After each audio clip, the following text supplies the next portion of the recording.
nze kuhoraho andinde satani yavumwe.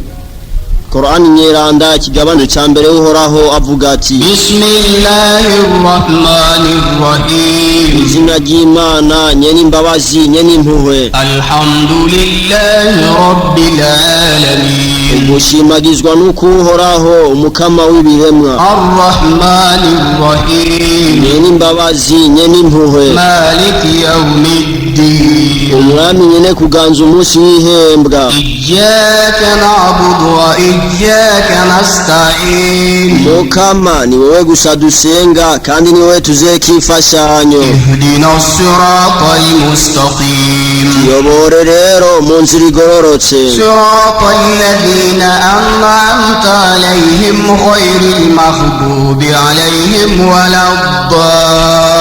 waladdallin. Ya nzira wayoboyemwo abo wahezagiye atari ya babandi warakiye canke abamwe batakaye.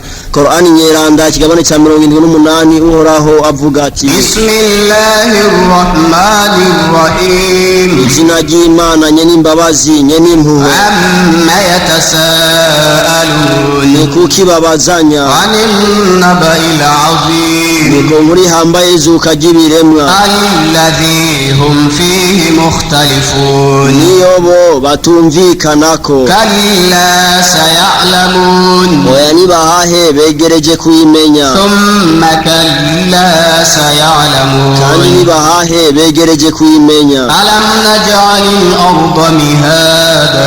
Mbega isi ntitwayigize isaso. Wal jibala awtada. Kandi n'imisozi tukayigira inkingi z'isi. Wa khalaqnakum azwaja. Kandi tubaremamwo abagabo n'abakenyezi. Waja'alna nawmakum subata. Kandi tugira itiro ryanyu nk'urupfu. Waja'alna al-layla libasa. Kandi tugira umwijima w'ijoro ko ari nk'umwambaro. Waja'alna an-nahara ma'asha. Kandi tugira umurango ko ari nk'ukuzuka. Wabanayna fawqakum sab'an shidada. Kandi twubaka hejuru yanyu amajuru ndwi atsimbataye. Waja'alna sirajan wahhaja. Kandi tugira itara ry'umuco n'icokere. Wa anzalna minal mu'sirati ma'an thajjaja. Kandi tumanura amazi isuka ava mu bicu imvura. Linukhrija bihi habban wa nabata. Kugira ngo kubwayo mazi tumeze imfungurwa z'intete n'ibindi bitegwa. Wa jannatin alfafa. N'amashamba arimwo ibiti bizitanye. Inna yawmal fasli kana miqata. Ukaba nkako umunsi w'umuhero wagenewe igihe ntabanduka. Yawma yunfakhu fis-suri fata'atuna afwaja. Umunsi inzambi izovuzwa namwe muzorengutswa utugwitugwi. Wa futihatis samaa'u fakanat abwaba. N'amajuru azugurugwa ab'imiryango. Wa suyyiratil jibalu fakanat saraba. N'imisozi izohomvagurwa isaswe. Inna jahannama kanat mirsada. Ukaba nkako umuriro udahera urarindiriye abahakanyi. Lit-taghina ma'aba. Muri wo ni ishikiro ry'abanyavyaha. Labithina fiha ahqaba. Bazoba mu muriro ibihe n'ibindi. La yadhuquna fiha bardan wala sharaba. Bazokumvira icitwa gukanya canke ikinyobwa. Illa hamiman wa ghassaqa. Kiretse amarike n'amashira. Jazaan wifaqa. N'impembo zingana n'ivyaha bakoze. Innahum kanu la yarjuna hisaba. Kukaba nkako bo ntibatinya uguharugwa. Wakadhabu biayatina kidhaba. Kandi baragararije amajambo yacu ukugarariza gukomeye. Wa kulla shay'in ahsaynahu kitaba.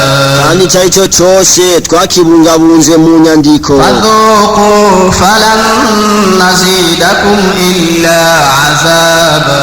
ahubwo rero nimwumvirize ibihano kandi nta kindi tubongerereza atari ibihano ku bindi. inna lilmuttaqina mafaza, mu by'ukuri abicisha bugufi abayisilamu intsinzi ni yabo. hadaiqa wa a'naba, n'amatongo yo mu bwami bw'ijuru n'imizabibu, wa kawaiba atraba, n'inkumi ziri mu runganwe rwabo, wa ka'asan dihaqa, n'ibirahuri byuzuye ibinyobwa byiza. la yasma'una fiha lagwan wala kidhaba, ntibazigera bumva muri iryo juru amajambo y'imburakimazi canke yo guhazuka. jazaan min rabbika ata'an hisaba, bazorihwa impera zikwiye zivuye ku mukama wawe. rabbis samawati wal ardi wama bainahuma arrahmani la